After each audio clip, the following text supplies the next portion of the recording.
우리는 아파트에 청약한다고 표현하지만 공급자의 입장에서는 분양한다고 말합니다. 이 분양은 도대체 어떤 과정일까요? 잠깐 옛날 얘기 좀 하죠. 시행과 시공의 차이 공부했었잖아요. 다 기억하시겠지만 제가 굳이 설명을 드리면 보통 건설사가 자기 땅에 집을 지어서 판다고 생각하지만 이런 비율이 아주 높진 않습니다. 대부분 이 땅을 개발하는 사람이 따로 있고 지어주는 사람도 따로 있어요. 사업의 주인은 땅 주인인 시행자입니다. 재개발 재건축이라면 조합이 시행자가 되는 거죠. 건설사는 여기서 시공자, 도급을 받아서 건물을 지어주기만 하는 사람입니다. 자, 세상 모든 산업이 그렇지만 이 바닥 하면 뭐가 떠오릅니까? 하청에 하청. 시공도 큰 틀에서는 하청입니다. 근데 건물을 얘 혼자 안 지어요. 밑에 기초공사하는 친구, 철근 콘크리트 하는 친구, 누구는 창호, 전기, 도장, 전공이 하나씩 다 있어. 근데 이 친구들이 아파트 분양을 해주진 않아요. 시행자의 사업이고 우리는 지어주기만 하기로 했잖아요. 그래서 분양 파트엔 대행의 대대행이 따로 있습니다. 사실 시행자들이 모인 시행사는 규모가 그렇게 크진 않아요. 그래서 프로젝트마다 분양 대행사를 끼고 합니다. 사업에 대한 기획과 검토는 우리가 하지만 세일즈는 이쪽에 맡기는 거죠. 이 동네 컨디션이 어떻고 수요가 어떻고 조사해보니 분양가 얼마 정도까지 받아줄 것 같고 이런 대전략들을 분양 대행사가 짭니다. 분양 업무도 대신해요. 우리가 모델하우스 가면 만나는 언니 오빠들 건설사 직원, 시행사 직원이 아니라 다 분양 대행사 직원이에요. 물론 미분양 크게 터지면 대소청됩니다. 자, 분양 대행사들은 또 밑에 광고 대행사랑 홍보 대행사를 둡니다. 광고 대행은 우리가 보는 거의 모든 시각적인 것들을 담당해요. 카탈로그, 전단지, 배너, 도배한 트럭. 자, 홍보 대행은 카페, 블로그 같은 바이럴 마케팅부터 언론 담당까지. 왜냐하면 기자들이 정말 성가시기 때문에 창구를 여기로 정하는 거예요. 자, 이 대행 업무가 본질적으로 비슷한 것들이 많다 보니까 이렇게 저렇게 겸하는 업체들도 많이 있어요. 대행을 하다가 시행으로 가는 경우도 있고요. 어쨌든 여기 맨 밑에 흥청망청이 있는 거죠. 딸린 식구들이 많으니까 많이들 봐주십시오. 자, 지금까지는 분양에서의 역할 분담이고 이제 과정을 좀 보죠. 보통 아파트가 삽을 딱 뜨면 그때 분양에 돌입합니다. 우리가 아는 선분양 방식이죠. 왜 이렇게 할까요? 일단 수요자 입장에서는 아파트가 지어지는 동안 돈을 끌어올 시간을 벌 수 있어요. 처음에는 계약금만 걸었다가 다음엔 중도금을 나눠서 내다가 마지막엔 잔금 치면서 입주하는 거죠. 자, 시행자의 입장에서도 돈이 따박따박 들어오는 방식입니다. 이 사업 시작할 때 100량 필요했지만 난 100량 없었거든요. 그래서 빌려서 시작했어요. 그게 바로 프로젝트 파이낸싱, PF죠. 계약금 들어오면 PF 이자 내고 중도금 들어오면 공사비 내고 선순환이 이루어지는 겁니다. 이 프로세스 중에 하나라도 빠지면 선순환 구조에 균열이 생기는 거예요. 청약시장이 가라앉으면 PF 위기가 온다는 게 이런 구조 때문이에요. 어쨌든 이렇게 공고를 내고 청약을 받으면 1, 2순위 당첨자들이 나오겠죠. 이 최초 당첨자들이 계약을 맺는 걸 정당계약이라고 합니다. 여기서 다 팔리면 초기 완판이죠. 그런데 누가 계약을 안 해서 물량이 남았어요. 그럼 예비 당첨자한테 갑니다. 국가대표 상비금 같은 거예요.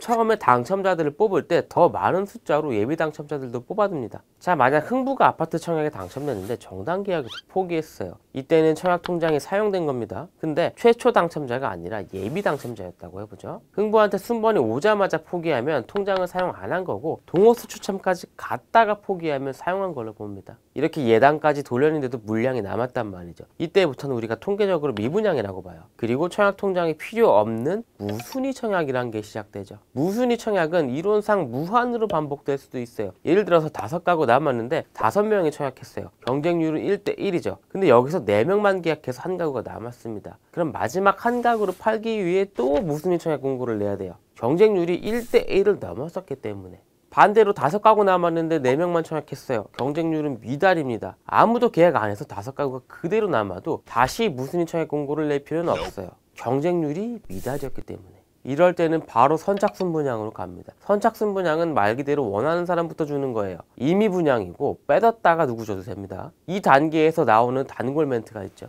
회사 보유분, 특별 분양.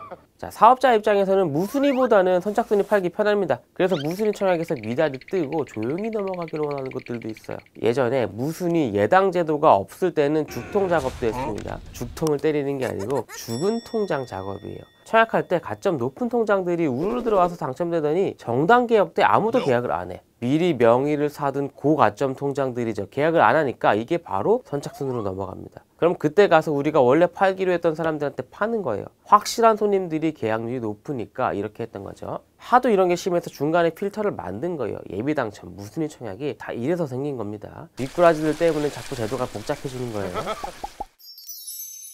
자, 우리가 아까 착공과 동시에 분양했잖아요. 근데 분양 승인을 받을 때 내가 원하는 만큼 가격이 안 나왔어요. 그럼 분양을 안 하는 경우도 있습니다. 아파트를 짓는 2, 3년 동안 가격이 조금이라도 더 오를 수 있으니까 그걸 반영하기 위해서 아예 나중에 분양하는 거예요. 이게 바로 후분양입니다. 물론 이 기간의 금융비용을 감당할 수 있는 곳들만 할 수 있죠. 후분양을 통해서 가격을 높게 받아서 완판시키면 사업자 입장에선 대성공이죠. 후분양자 입장에선 분양받고 준공되기까지 시간이 짧으니까 그만큼 자금 조달 시간이 다소 빠듯하게 돼요. 어쨌든 그런 와중에 아파트는 다 지어졌어요. 근데도 안 팔렸어? 이걸 준공 후 미분양이라고 합니다. 집을 짓는 동안 후분양자들의 돈을 받아서 그걸로 PF도 받고 공사비도 낸다 그랬잖아. 근데 집이 다 안 팔렸으면 못 받고 못 냈겠죠. 그래서 준공 후 미분양부터는 악성 미분양으로 분류됩니다. 팔기 위해서 안간힘을 써요. 할인 분양도 하고 살아보고 결정하세요 같은 마케팅도 등장합니다. 그리고 조직 분양이 시작됩니다. 영업사원들이 우리를 찾아다니는 거예요. 이 형님들은 MGM이라고 해서 수수료를 받거든요. 계약을 성사시켜도 받고 모델하우스 방문만 시켜도 받아요. 계약하는 사람한테 일정 부분 돌려주기도 합니다. 옛날에 인터넷 개통하고 핸드폰 개통하면 현금 주던 거랑 똑같죠.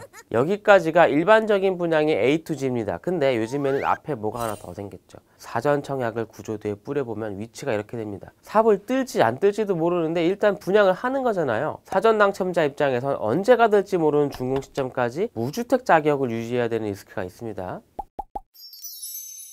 자, 끝까지 보시느라 고생하셨습니다. 선물 뿌리는 4월 퀴즈쇼 바로 시작할게요. 다음 중 한국경제신문이 운영하는 문화예술 플랫폼의 이름은 무엇일까요? 1번 아르떼, 2번 라떼, 3번 바닐라 라떼, 4번 라떼는 퀴즈 이런 거 만든다 그러면 후배들이 아이디어도 내고 그랬는데 요즘은 안 그러네. 자, 고정 댓글에 있는 지코노미 주민센터에서 참여해주세요. 정답을 맞힌 분들은 추첨을 통해서 선물을 보내드립니다.